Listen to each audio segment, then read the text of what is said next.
특검법을 계기로 김건희 여사 공천 개입, 이 공천 개입 의혹이 재점화가 되고 있습니다.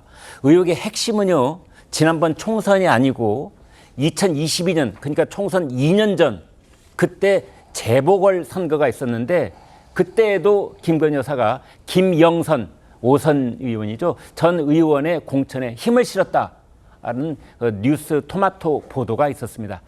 당사자들이 부인하면서 진실 공방으로 가는 모습인데 호 대변인께요. 네. 자, 이건 역시 누가 거짓말을 하는 사람이 있는가 하면 누가 또 계속 이제 의혹을 제기하는 사람도 있고 그래요. 시간이 지나면 저는 이제 진실은 밝혀질 것이라고 생각합니다. 네. 이게 이 시점이 대통령 취임하고서 이제 직후에 있었던 재보궐 선거인데 네. 그때 이제 그 김영선 전 의원이 여기서 이제 공천을 받고 당선이 됐던 건데 네. 그다음에 이제 이번 총선 때는 공천이 안 된 거고요. 네.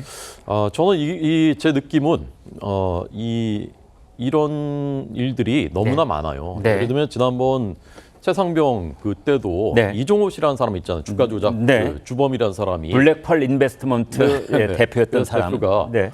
내가 VIP한테 얘기할 테니까 전화할 테니까 사표 내지 말라 그래. 뭐 이런 식의 이제 허풍과 허장성세 네. 이런 사람들이 제가 아는 사람만 해도 굉장히 많거든요. 네. 권력 주변에 너무나 많이 꼬입니다. 이런 사람들이. 네. 그러니까 이제 결국은 대통령 아들들도 이런 문제 때문에 이제 구속이 되기도 하고 이제 그랬었던 것이지 네. 않습니까? 근데 지금 뭐 명모 씨라는 사람이 했다는 이제 말과 행동과 이런 것들을 보면 그걸 과연 믿을 수 있을까? 제2의 이종호 아닌가? 저는 이제 그런 느낌이 있고요. 네. 그래서 그것만 가지고서 마치 무슨 엄청난 일이 있었던 것처럼 이렇게 하는 것은 좀 과하다라고 생각을 하고요. 여기에다가 이제 이런 사람들의 특징이 문자 하나라도 만약에 네. 뭐 대통령이든 아니면 대통령 부인과 주고받은 것이 있으면 이게 또 엄청나게 이제 커지는 거죠. 네. 키우는 거죠. 그래가지고 이제 뭐 있던 일도 없던 일도 있던 것처럼 하게 만드는 그런 양상의 것이 아닌가 저는 생각하고요. 그럼에도 불구하고 의심스러운 국민들께서 좀 궁금증을 가지는 것이 있다면 밝혀야 되는 거고 시간이 지나면서 저는 밝혀질 것이라고 생각합니다. 네.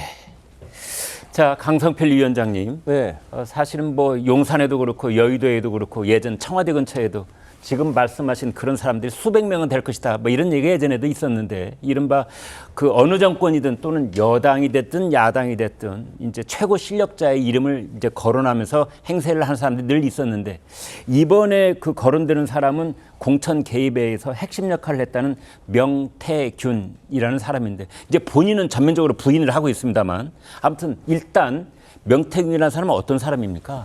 일단 명태균이라는 분은 일단 TK 지역에서 어떤 무관의 제왕이라고 할까요? 아, 그래요? 그러니까 공식적으로 어떤 공직에 오르거나 네. 뭐 정치권에 뭐 입후보해서 뭐 그런 경력은 없지만 무관한 제왕은 언론인을 말하는데 그만큼 그 언론계에 있는 분은 아니죠. 네네. 네. 어쨌든 이분이 그래서 일단 첫 번째로 뭐 국민의힘 뭐 신성범 의원에 따르면 네.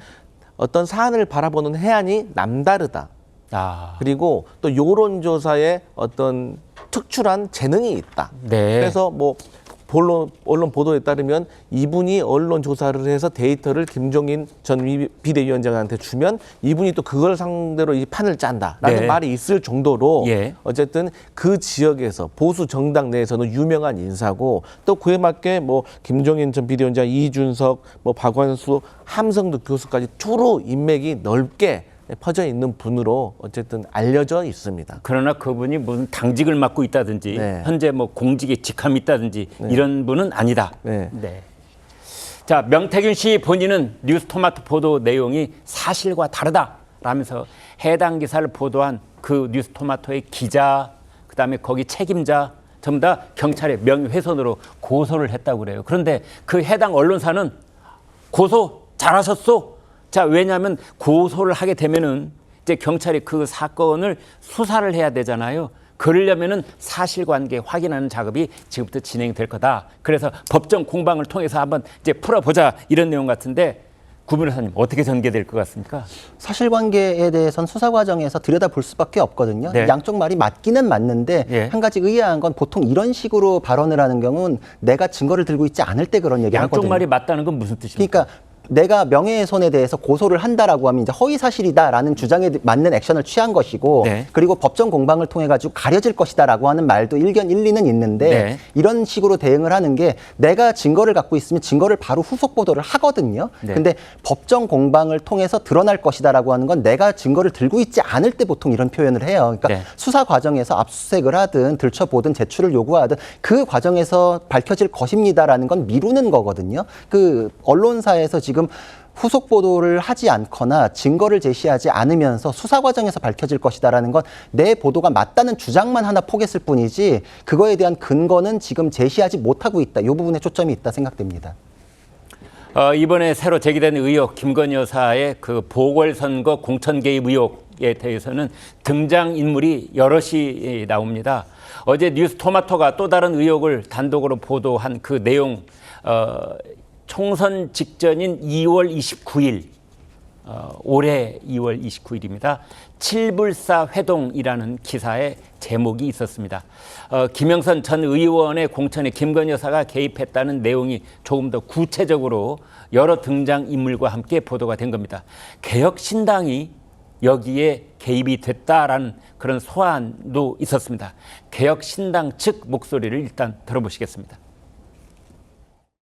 김영선 의원이 무슨 처음에는 뭐 1번을 달라고 그랬다가 나중에 3번 달라. 김영선 의원이 우리 집을 또 많이 찾아왔던 것 같아요. 우리 집 사람이 뭐라고 그랬냐면은 당신이 개혁신당에 비례가 되면은 개혁신당은 망한다. 그러니까 그 말 끄집어내지도 말아라 하고 보내버렸대요. 나는 그 과정은 내가 잘 모르겠어요.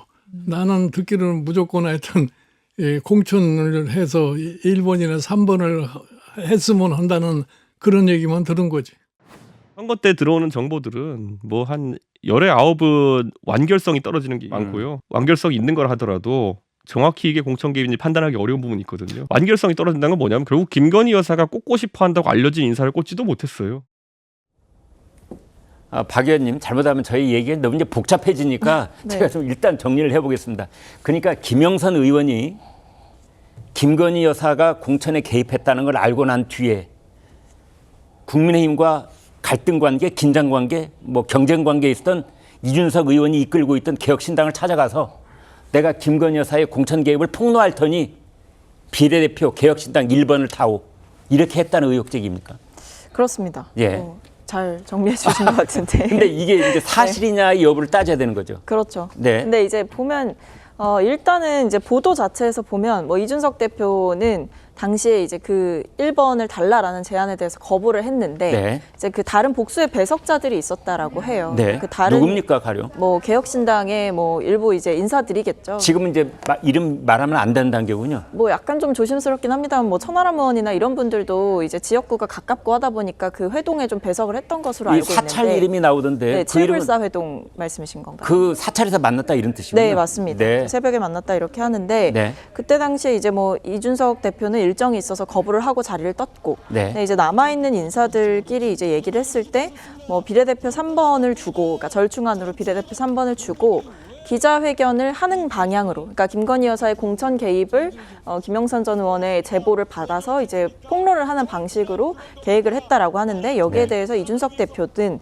뭐 김종인 전 위원장이든 이제 반대를 했다라는 겁니다. 네. 그래서 무산이 됐다라는 건데 그때 김종인 위원장은 이준석 의원의 멘토 역할을 하고 있었으니까 뭐 그리고 개혁신당 관련해서 여러 자문을 구했겠죠. 네, 그러니까 서로 오가는 이야기가 있었을 것이다. 네, 그렇다고 합니다. 근데 이제 이것은 이제 하나의 보도인 건데 네. 이게 다른 입장이 뭐냐면 이준석 의원은 네. 이제 김영선 전 의원을 3번을 주는 것 자체도 뭐 결정된 바가 없다라는 거죠. 그러니까 예. 애초에 이 번호를 주는 것 자체, 비례대표를 주는 것 자체를 합의한 적이 없다. 그건 그쪽의 희망 사항이었을 뿐이다. 네. 그러다 보니까 이게 조금씩 말이 엇갈리고 있고 그러니까 그리고- 얘기가 네. 나오기는 했지만 합의는 한 게 없다. 네, 뭐 그런 입장들인 거죠. 그리고 네. 더 나아가서는 지금 이준석 대표한테 가는 질문은 이준석 대표가 국민의힘 당대표였던 시절에 김영선 전 의원이 이 재보궐선거에서 공천을 받았었기 때문에 네. 그때 당시에는 그럼 왜 공천을 줬느냐. 그러니까 당시에 현직 당대표였던 이준석 대표한테 질문이 또 가고 있는 상황인 거죠. 네. 그래서 사실상 이게 큰 틀에서 보면 이준석 대표도 원래 이제 국민의힘 당대표를 할 때 이 김건희 여사의 공천 개입을 알고 있었던 것이냐, 네. 또는 그것을 알면서도 공천을 준 것이냐, 이게 어떻게 된 것이냐라는 의혹 제기가 오히려 개혁신당으로 한번 가고 있는 모양새고요. 저희가 이제 말을 이렇게 하다 보면은 김건희 여사가 공천에 개입한 것이 마치 사실처럼 그렇게 들릴 염려가 있어서 말씀드리겠는데 그 공천 개입 여부는 지금 확인된 건 없는 거죠. 뭐 그렇죠. 근데 이제 아무래도 뭐 민주당이나 이런 쪽에서는 좀 정황이라든지 이야기들, 그러니까 명태균 씨와 뭐 나눴던 대통령과의 통화가 있다라고 하고, 그리고 네. 김건희 여사한테 뭐 전화를 받아서 내가 이렇게 했으니까 김영선 의원 당신은 뭐 보도 자료를 빨리 내라, 이런 네. 식으로 이제 여러 가지 제보들이 있고 그걸 바탕으로 쓰인 기사가 있다 보니까 검증을 해볼 필요가 있다. 이것이 사실이라면 심각한 국정 개입이고 심각한 이 선거 농단이다, 이렇게 보고 있는 것이죠. 이제 명태균 씨가 이제 김건희 여사로부터 전화를 받았다라고 주장을 했다는 전화를 건데. 했다. 네네. 예. 본인이. 네. 아, 본인이 전화를 했다. 네. 그게 사실 확인된 겁니까 지금? 그러니까 이제 뭐 뉴스토마토의 기사에는 그렇게 나오고 있습니다. 네. 그러니까 명태균 씨가 본인이 전화를 했다라고도 하고, 네. 김건희 여사로부터 이 김영선 씨가 컷오프 될 거다라는 연락이 왔다라는 얘기를 하거든요. 그리고 실제로 컷오프 발표가 났습니다. 그러다 보니까 이게 어쨌든 공천 과정에 있어서 김건희 여사가 개입을 하고 의견을 주고받고 했던 과정이 의심된다, 이런 상황인 것이죠. 근데 저는 이제 명태균 씨의 말이 허풍에 가깝다고 이제 판단하는 이유가 네. 그 당시에 이제 총선 때 그 구자룡 그 변호사님은 이제 비대위원이었고 저도 이제 대변인으로서 그 당시에 이제 상황을 잘 알고 있기 때문에 네. 그때는 이제 김건희 여사께서 공천에 개입할 수 있는 어떤 그런 여지조차 없을 때입니다. 그때 네. 분위기와 상황이. 네. 실제로 김건희 여사가 문자 보낸 것조차도 한동훈 위원장이 답도 하지 않았던 그런 상황이잖아요. 네. 실제로 김영선 전 의원은 공천 받을 수 있는 가능성이 거의 없었고 실제로 결과도 떨어졌습니다.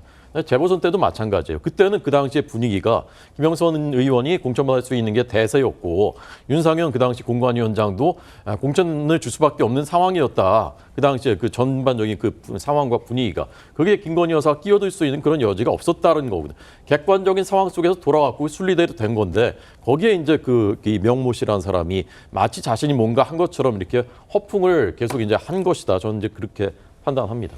조금 전에 말씀드린 것처럼 지금 저희가 얘기를 하고 있는 이 명태균 씨가 경찰에 이제 고발을 했는데 개혁신당 측 반박에 대해서는 뉴스토마토도 언론 인터뷰를 통해서 해명을 했습니다. 후속 보도도 예고하고 있는데 일단 그 내용을 들어보시겠습니다. 그 텔레그램 있잖아요. 네. 대화 캡처본 네. 그냥 있습니까 없습니까? 확보하셨습니까? 못하셨습니까? 많은 분들이 물어보시더라고요. 저희가 사실 제일 궁금한 게 회사 방침상 그거를 말하지 않기로 했고 이 건이 굉장히 뭐 김영선 의원에 집중되어 있는데 이 건으로 끝날 건이 아니다. 굉장히 다각도로 사안이 펼쳐져 있다. 네. 네, 그렇기 때문에 저희가 다 한 번에 가지 않는다. 그러면 구체적으로 어떤 대화가 어떻게 오갔는지가 되게 관건이 되기 네, 때문에 네. 결국은 캡처본이 상당히 중요해지거든요. 네. 그래서 질문 드리는 건데요. 그래서 저희가 공개를 안 하는 겁니다. 그래서? 왜냐하면 보세요. 지금도 진행자님께서 굉장히 궁금해하시잖아요. 당연히 3주가 지났는데 첩보도 3주가 지났는데도 계속 궁금해하시잖아요. 네. 그 적당한 때에 저희가 적당한 자료들을 다 공개할 거다. 네, 그렇게 말씀드릴게요. 네, 구변호사님 방금 나온 얘기니까 이어서 좀 토론을 해본다면 궁금해하기 때문에 공개를 안 한다. 이게 무슨 뜻입니까? 모르겠습니다. 언론사가 저런 식으로 하나요? 저는 네. 처음 봤는데 네. 무슨 뭐 커뮤니티에 뭐 커밍순 뭐 이런 식으로 글 올리는 사람 마냥 저렇게 하는 게 언론사의 무슨 포지션 태도는 아닌 것 같고 저게 굉장히 중요한 내용이잖아요. 네. 그 후속 보도할 때 그 캡처본을 까야죠. 네. 아까 제가 얘기했던 게 그 얘기인데 수사기관에서 수사 과정에서 밝혀질 것입니다. 이런 거는 정치인들이나 하는 메시지고 네. 이게 확보가 돼 있으니까 기사를 내는 거잖아요. 네. 그럼 그거에 대해서 아니다란 반박 나왔으면 상황이 무르익었기 때문에 후속 보도에서 캡처본이 있으면 바로 내야 돼요. 네. 그게 맞죠. 이건 누구에 대한 유불리 이게 아니라 사실을 알고 싶어하는 국민들을 위해서 언론의 책무가 그거니까 알 권리 네. 보장 차원에서 후속 보도를 하실 때 캡처본을 내야죠. 그게 없으면은 근거를 확인하지 않고서 지금 주장만 하는 정치인 같은 그런 태도에 불과하다. 무슨 계엄령 문건 나중에 공개하겠습니다. 이거랑 다를 게 없거든요. 그것을 터트릴 때 효과를 극대화하기 위해서 저러는 거 아닐까요? 극대화할 수 있는 효과는 지금도 이미 무르익었다고 생각을 합니다. 네. 지금 명태균 씨도 고소했고 이거에 대해 사안도 집중됐고 사안은 시간이 지날수록 식을 수가 있거든요. 오히려 지금 다 알고 싶어하고 여권에서도 공개하라 그러는데 왜 안 하는지가 더 이상한 것입니다.